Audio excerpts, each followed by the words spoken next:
Act 1, Scene 3. The following morning, November 18th, a knock is heard on the front door.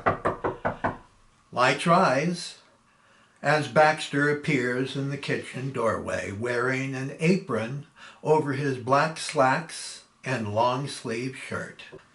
All right, don't bruise your knuckles. The cavalry's on its way. He opens the door and Sammy is standing there holding a potted plant. Oh, you. What's this? A floral delivery for me? No, it's for Marvin. Oh, I'm always the one overlooked. And what occasion brings you this lovely morning? I'm here to apologize for last night. All's forgiven and buried. Do you care to come in? Yes, that would be nice. Sammy enters and Baxter shuts the door. Oh dear, do you smell something burning? Why, yes, a little, I think. Baxter quickly moves into the kitchen. Oh my, I put the stove dial on 8 instead of 3. I'm working on a new recipe of toffee pudding. Make yourself comfortable. Where should I put the plant? Wherever the sun shines most. Do you care for a cup of tea? I'd love some, thank you. Would you like a pinch of cream and sugar? No sugar, but cream, please. Is Marvin here? No, he's laundering his skivvies and socks down in the basement. How long have you been roommates? We're not roommates, and I'm currently in exile in Brooklyn. I'm just staying here a few days to get my compass working again. You're English. Where from? I was born and raised in Guildford. Lovely city. I once did a play in Guildford. They have fantastic audiences, but their dressing rooms are atrociously skimpy. Are you still an actor? Why, yes. I'm flattered you care. Oh, because the casting directors don't. Your resemblance reminds me of, oh my, what's his name? He is on the tip of my tongue. Oh, that's me. Totally forgettable. The teapot whistles and he enters the kitchen. I've seen him so many times. Where's my memory gone to? If it is any consolation to you, I forgive your absent-mindedness, because my vanity would wither away if that actor never met my standards in every way. It is best we let him go up in smoke. What was the name of the play you were in? Oscar Wilde's Marvelous, The Importance of Being Earnest. I played Cicely at the Strand Theatre in London a few years back. Oh, my. How we obviously share an abundance of good taste, don't we? Yes, I suppose it was fun. Are you working anywhere? Well, actually, I'm in between productions now, better known as an actor's purgatory. And how about you? That is what brought me to New York. I'm cast in an original play by an unknown playwright. I know it is a great gamble for me, but I couldn't resist coming to America. I guess that makes me an exile from Mother England, doesn't it? Well, that makes two of us, and we can share company so we won't be alone. Is it a good play? It's fairly clever, slightly witty, but I have the lion's share of its dialogue, but I do have my doubts. The New York critics will definitely remind you of your performance, and be assured if the quality of the production lacks, they may not want to see you ever again. They're not lambs in green fields, but they're lions looking for crippled playwrights and directors to devour who don't know what they're doing. I very well know what you say is true, and that's what keeps me up at night drinking far more than I should. When and where will you be playing? It's at the Promenade Theatre, and it's opening sometime in late January of next year. Off-Broadway. Not bad. Good for you, and that is a good start. I'm embarrassed to say I'm already missing London. Don't fret, because shortly New York will warm you up. New Yorkers don't like losers before they fight, and if you do fight and lose, they will slap you on your back. I know, Baxter. I'm certainly going to fight. I'm not a crybaby. Oh, Oh, I don't doubt your fiber. You don't lean backwards easily in the wind. When I got off the Queen Mary, I kept thinking I should be stomping on the boards of London instead of New York. That's horrible to say, isn't it? This is a wonderful opportunity that many young women don't have. I should be grateful, but honestly, I'm not. Why did you accept the role? I'm not clearly sure, but it is a favor for a friend. To a friend, you say? I know that very well. Friends can often lead us astray to places that where enemies never can. Who is this friend? He is a producer. Oh, I know how that goes. I've been there a couple of times. My Auntie Mary Jane once said to me, "Shoot for the stars with a twinkle in your eye and have a smile from here to there, but keep your feet to the ground so you'll never lose who you are." It's not what you think. He's an old friend of my father. They both shared World War II together. Oh, I know a lot of actors who would be delighted to have a friend like that. Does he treat you well? Yes, in the company of others. How is he when you're both alone, if I may ask? I would rather change the topic if you don't mind. Of course, naturally. Let's move on. How about we have a little Oscar Wilde magic? What kind of magic? Baxter begins reciting dialogue from Oscar Wilde's The Importance of Being Earnest. He plays the role of Algernon.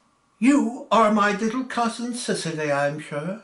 She hesitates and soon realizes it is a game, and she plays the role of Cicely. The importance of being earnest, isn't it? Right, you are. Let's test how good our memories are after all these years. Sammy jumps in with her first line from the play. You are under some strange mistake. I'm not little. In fact, I believe I am more than unusually tall for my age. But I am Cousin Cicely. You, I see from your card, are Uncle Jack's brother, my cousin Ernest, my wicked cousin Ernest. Oh, I'm not really wicked at all, Cousin Cicely. You mustn't think that I am wicked. If you're not, then you have certainly been deceiving us all in an inexcusable manner. I hope you have not been leading a double life to be wicked and being really good all the time.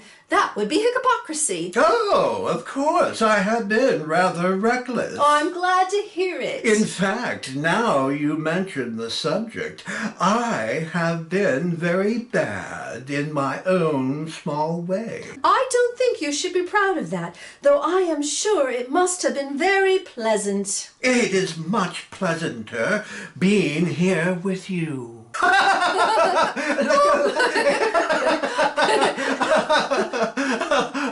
Whenever my mood drops a notch, Oscar always rushes to my rescue. You're marvelous, Algernon. And you, my dear, as Cousin Cicely, too. Oh, you're really quite good. What did you say?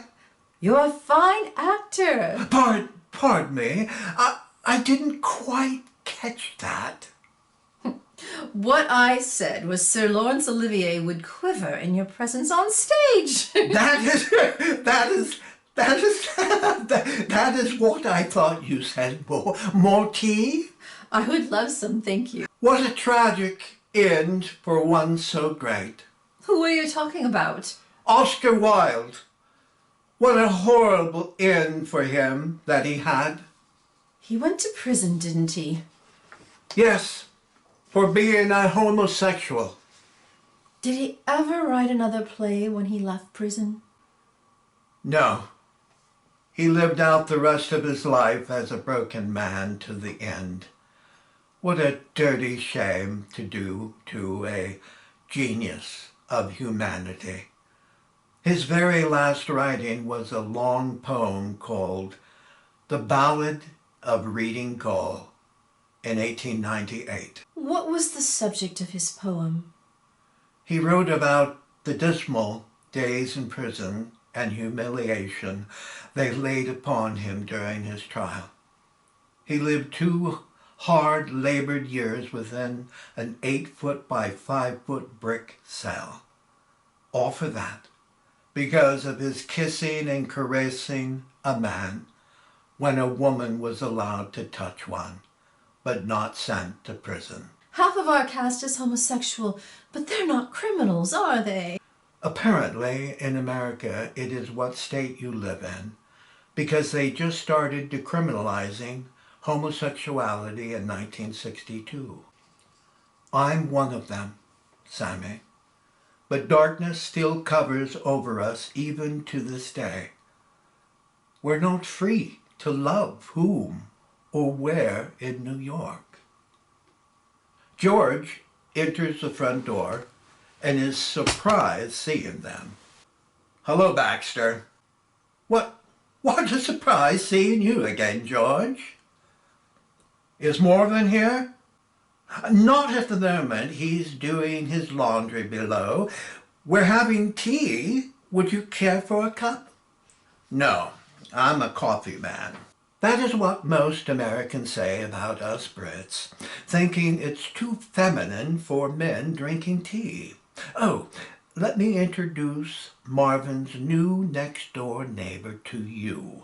This is Sammy, and she definitely isn't a boy, as you can see. Sammy, this is Marvin's big brother. It is nice meeting you, George. Yeah, you too. Well, I never expected you ever having a girlfriend, Baxter. Not to contradict you, but I did have a girlfriend in my year 5, just for the record. Are you still working on the NYPD Vice Squad? Yeah, I'm still on the beat, and about 2 weeks ago I busted a couple of your friends at Tony Bonner's supper club. Were they stealing pork ribs and macaroni? No, they were smooching in the bathroom. Well, at least they weren't mugging anybody. And how many days did they get in the can for smooching? I just arrest them, and they go to jail. That's all I know. And I don't know how long they stay there.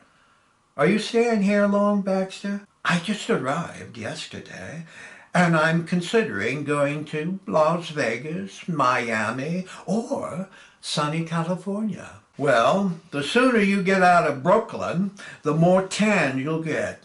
It looks like I have to go down to the basement. He's probably putting nickels in the dryers instead of dimes. Have a good day, young lady, and Baxter, you're going to have to dine elsewhere, because the Tony Bonner's Supper Club is being closed.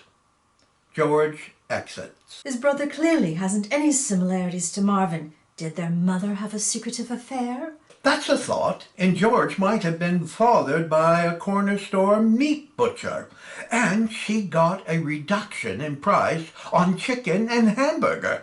Aren't we an evil twosome? We most certainly are. This may be rude of me, but what kind of relationship do you have with Marvin? We're hardly intimate lovers, if that is where you're going. Oh, I'm embarrassed. I shouldn't have asked. Of course you should. Don't be. Now you know. I love him like a brother. But never in my wildest dreams would I be courting my dear Marvin. It was stupid of me to ask. There is nothing wrong being curious. He's straight as an arrow, but I'm a little wavy. I find him a little odd, don't you think? Marvin has always been a fish out of water, and he has forgotten how to swim. In what way not swim? Nearly a decade ago, he lost his creative spark as a playwright. He was brilliant, witty, and New York loved him. What then happened to him? That, my dear, would take an exhausting explanation for another day.